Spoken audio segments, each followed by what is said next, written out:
You ask Tiger to solve. This deals with linear equations with one unknown. The final result is x equals -2. Let's solve it step by step.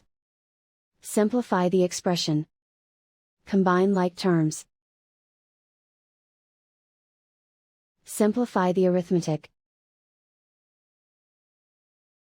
Group all x terms on the left side of the equation.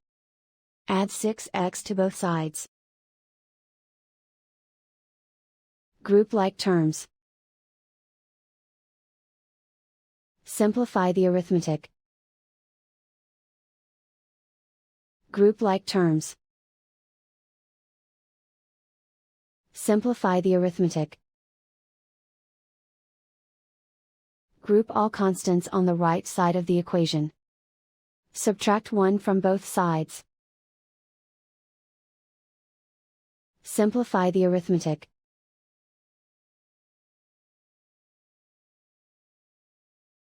Isolate the x. Divide both sides by 5. Simplify the fraction.